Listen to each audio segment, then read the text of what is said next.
Such a pain in the arse, it really is. Right, so we're coming up to 20 past 2 and we've got fish number 2. Would I like to go fishing with you? No, I'm all right, Steve, cheers. Give it 4 or 5 weeks, this is going to be absolutely fishing its head off, I can guarantee it.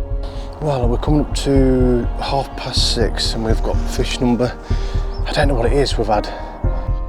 Right, you little kipper, let's be having you. We've got a few old boys on the far bank, bless him. I can see him there, sitting there, looking out into the wilderness thinking, am I going to catch anything? I've had a new PB every year on the Trent for the past 3 years. But we are finally out and we are hopefully going to be getting some barbel. I've got a 24-hour session ahead of me, I've just turned up. River's fairly quiet, conditions are prime. We've had loads of rain, levels are up, weather looks spot on, it's nice and cool, overcast. I think it's going to be raining for most of the day, so it is going to be a little bit up and down with the filming, but I'm ready for action. I'm going to get the bivvy set up, get everything sorted, and then we'll go from there.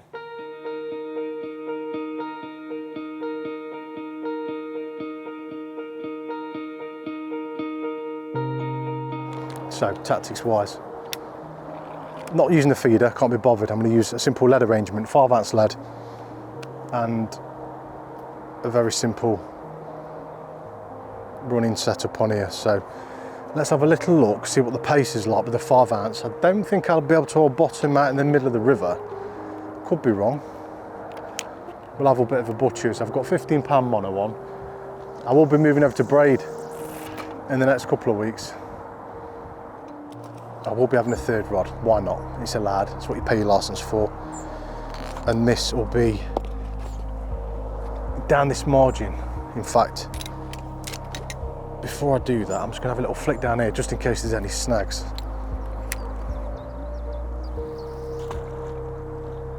You got 4.5 foot there. That's beautiful. That'll be perfect for the carp, so that's all sorted. Also, I don't want to be putting too much bait in because if there's not many carp around, it might take them forever to get a bite. So, 3 handfuls, that's going to be more than enough, and it saves me a bit for later. So, yeah, this stuff, oh, it is the business. You don't need huge amounts of it. I mean, look at that. Bit of gloop. Don't need too much. And then I will use this bucket after for a mix. So I'll just give it a couple of minutes to soak in, get it out there, get the PVA cast, and then we can work on these 2 rods.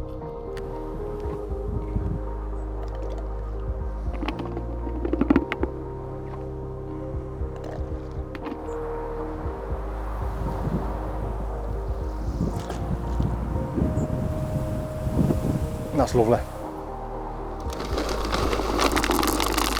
Oh, so we've got a couple of 4s. 6s, that'll be alright. Very bland, just pellet and chop boilie, but it'll do the business. Alright, get plenty of this in. I'll give it a bit of a mix. Right, give that 5 minutes to soak in, then we'll get some PVA bags loaded up. Right, so regarding hook links, I'm going to go for 4-footers, don't need to go too long, with there being a bit of pace to the river. And hook bait wise, homemade Tigernut Boilies. I've been absolutely smashing a load of fish on these. I've got 2 different mixes. I've got a spice one that I use majority of the time, and then I've got a Tigernut one, and I normally bring them in when the temperature starts to cool down. And I've been doing a bit of a big campaign for some big carp over the past couple of weeks, and I've done really well, so it just makes sense to use them.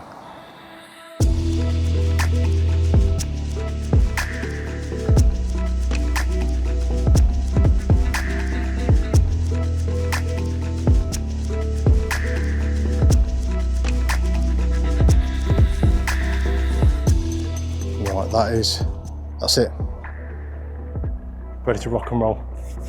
Do a recast in a couple of hours on these, and later on this afternoon we'll give the 3rd rod a recast just to double check, make sure everything's okay. and go from there. Right, everything is in situ. I'm going to do a quick Q&A. I've had quite a few people message me over the past few weeks and I haven't managed to get back to them, so I'm going to quickly do it on here. Kill a bit of time while we're waiting for these rods to go off. So, first one, Chris Loz, what head torch do I use? HM65RT version 2. I've had this for about a year. Very well built, very high quality, but you do pay for the quality because they are quite expensive. But yeah, that's the one that I use all the time. Right, Steph 887, what rods and reels do I use? I'm using the FreeSpirit CTX rods, 3.5 pound test curve. The reels, they are the Shimano, I can't remember, 14,000 XTDs, well built, large pit reels. Like I say, it covers all the aspects of my fishing. The clutches on them are crap, and I will be selling them at some point, so I won't recommend them, to be honest. Mike Adel, what's my plans for the pike season? My plans are going to be the Trent, other rivers, the drains. I don't really know. I'm going to be pottering about here, there and everywhere, so just keep your eyes peeled, but there will be lots of pike videos coming over, you know, from October till March. Josh Turner, what battery packs do I use when I'm fishing? The one I've got on this session is the Bedchair Explorer 500 version 2. Not too big. I'm only doing a 24-hour session, so this one's perfect. I've got another one similar size, and I've also got the solar panels as well. I always make sure I've got a solar panel for stuff like this, because if I'm on the Trent doing a 48-hour session, these are going to be absolutely perfect. And if I start hammering it with maybe charging camera bits up, phones or anything I'm using, these 500 watt battery banks are absolutely perfect. This one's all right. It's not massive. It does me. It's got a cigarette lighter, display, USB-C, just general charging points. And like I say, the actual solar panel that I've got for these are paramount. The amount of times I used to use battery banks and I'd be running low towards the end of the session, might do an extra day. So now I always make sure I've got a solar panel, and the ones I use, Bedchair, so you just plug them in. So at the moment, although it's overcast, you will get a bit of charge in your battery banks, and I always keep these in the back of the car. And like I say, I've got two similar packs to these. I think it's a 500 watt, Bedchair Explorer version 2, 500, so that's a 500 watt one, and it fits perfect in the Bivvy as well. So they're the ones I use. If I'm doing mega long sessions, then the old AGM leisure battery comes out, and then I'll be using that one. But all in all, yeah, they're all right. I've been using it for a while now, and it does the job, charges the bits up, camera bits. 2 to 3 days of constant charging bits, it's absolutely perfect. So, right, Steve Forrest 95, what pod do I use? The pod is a sea fishing pod. I ripped the plastic ends off and I drilled 2 holes, put the alarms through, and then I can use it for barbel fishing, sea fishing, and it's perfect. It weighs absolutely nothing. It's well built. It only cost me about 40 quid off Amazon. I went for it mainly because of the weight of it, and I was doing a bit of sea fishing. So, Liam Farrar, what line do I use for barbel and pike fishing? I'm using 15 pound mono carp line from Corda. Not a bad line on all 3 rods. I'll be changing that to 30 pound braid for pike season in a couple of weeks' time. I use 30 pound Hercules off Amazon. Forest Fishing 334, what was my biggest pike last season? My biggest pike was 35 pound, 6 ounces, 7 ounces, something like that. I didn't show it on the channel because I'd lose my ticket if I did. Lovely pike, beautiful female, and that was a few weeks before the end of the season. Fish Army 55, am I sponsored? No, got no interest whatsoever. Steve Woods, would I like to go fishing with you? No, I'm all right, Steve, cheers.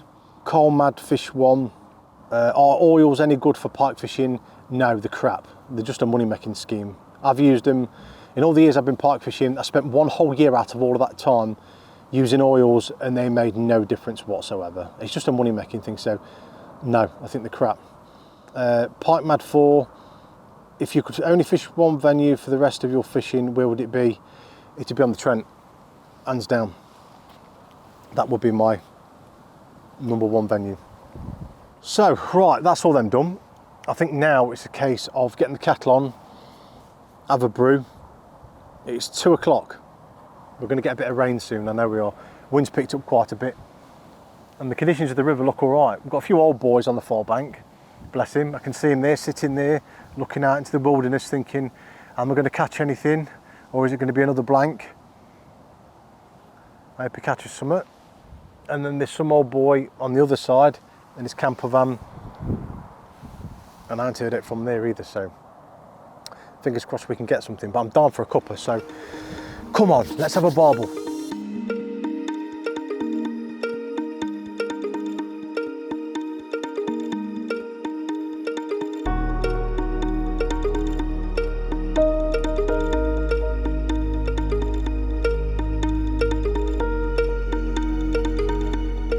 Check these little baits, make sure everything's okay. I don't think I'll need to put fresh ones on because these are, like I say, I've boiled these a little bit longer than normal and glugged the life out of them, so they should be okay. Right, final one on the left hand rod. That's nice. Right.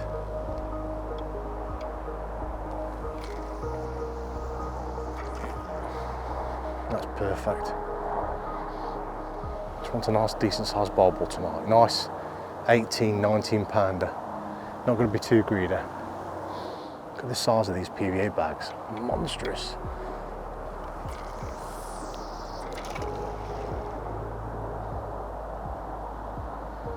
That's the one. So we're coming up to 4:05. Just spoke to a couple of nice lads who've just gone past here, watched the channel, and they were saying that it was very quiet at the top end where they were fishing last night. They both did at night, and they only had one barbel between them. So I hope I get a couple tonight, I really do. I need to get my fix out tonight because I know full well my dead baits turn up tomorrow. That's it, I'm going to be pipe mad October till March. If I blank from now till tomorrow, then I might do the old session through Winterford barbel just to get me fixed, because the season at the moment's been crap, and it's all to do with the weather. Low conditions, fairly clear. I mean, the river is clear now, even though it's up a couple of foot, so you never really know what to expect.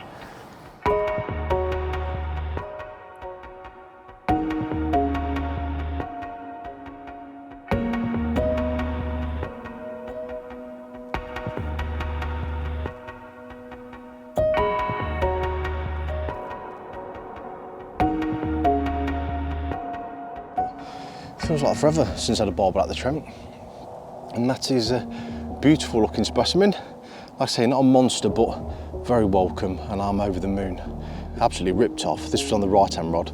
Left hand rod's done nothing at the moment, and the margin rod seems really quiet, so what I'll do, I'll get this little fella back, and then hopefully we can get some more in the bag later on before morning time. But yeah, I'm over the moon with that one. Happy days. Here we go, mate. That's the one.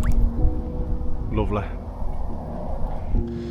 Right, so we're coming up to 2:20 and we've got fish number 2. Beautiful looking female, this one. Really nice frame. It's like a torpedo. And it's absolutely crapping out. I don't know if the camera will pick this up. All the Tigernut Boilies that I've been putting out along there. Lovely looking fish. I mean, look at that. That is an absolutely stunning. I mean, look at them markings, and what's not to love about barbel fishing? It was nice to come down. This will probably be my last session for barbel. I think it's going to be pike when I'm back out again, so we'll get this beautiful creature back, and then hopefully we can maybe snare one more before morning time. But yeah, what a lovely, lovely barbel. There she goes. Go on, darling. That's the one. And believe it or not, this was from the actual margins. So quickly show you, and then we can get that rig back out there again. Calm down, mate. Another torpedo from the mighty Trent. They love these Tigernut Boilies.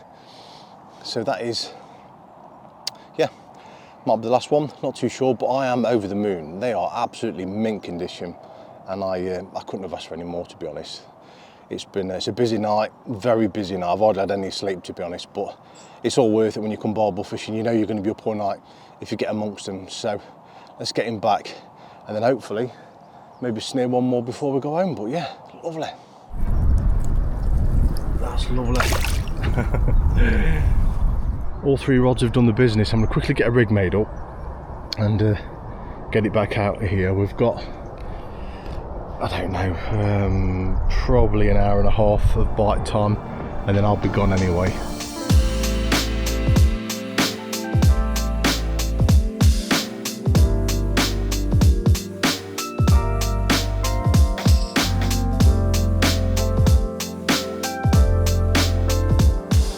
Well, we're coming up to 7:10. It's a beautiful morning on the Trent. It was very mild last night, very windy though. Didn't get any rain, and they did forecast some, so I'll give it probably an hour, and then we'll get shooting. It's been a good night's fishing. Very tiring. We had them first 2 barbel, then I lost track. We had bream after bream. I'd literally done a recast after the second barbel, and I was just keeping an eye on the line because there's been loads of debris and trees coming through. But yeah, it was mayhem, absolute carnage. I had a couple of, I can't remember if it was bream. I had 2 small barbel, about a couple of pound. I thought I ain't getting the camera out for them, so I just quickly put them back. And then I'd used all my PVA bags up. I couldn't be bothered to make any more, so flicked out single up baits, and that's what I'm doing now.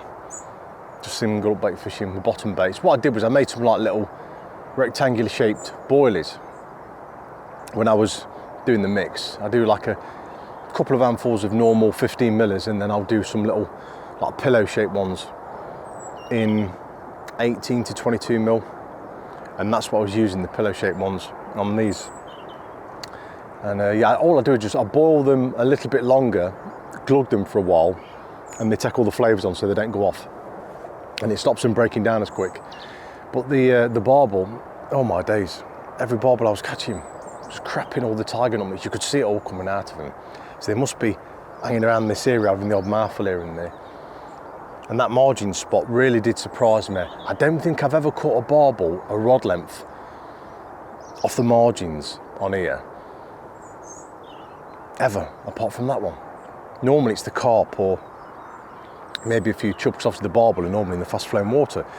Very rare that I see them in here. I mean, there's no pace to the river whatsoever. It's coming through a little bit. I mean, 5 ounces is absolutely perfect for what I'm doing. I mean, there has been a lot of trees coming through and branches and stuff, but other than that, it hasn't been too bad.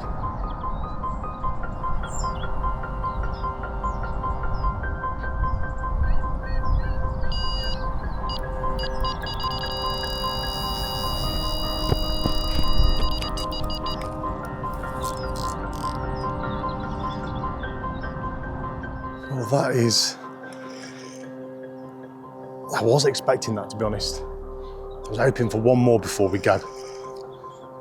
Did make me jump a bit.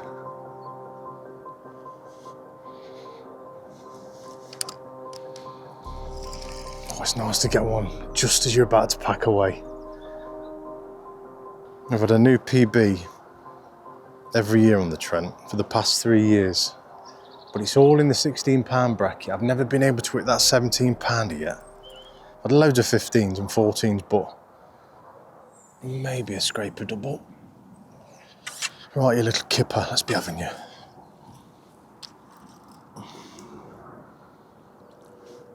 Come on, mate, look at the condition of these fish. Absolutely spot on. They really are. Yeah, he might be a double. Yeah, he's definitely a double, all right. Nice looking fish. Right, final one of the session. A lovely, lovely low double barbel. Look at the condition of that, absolutely beautiful. And this is the last one of the session. I think I'm gonna start wrapping up now. It's been a great session. We've had quite a few fish, load of bream, load of barbel, just what you want on a 24-hour session. And I couldn't have asked for any more. So I'm gonna get this one back. I just wanna thank everyone for watching. If you enjoyed the video, don't forget to like and subscribe. And I will see you guys in the next one. The length of it. Such a lovely fish. That's the one, mate. Go on. Happy days.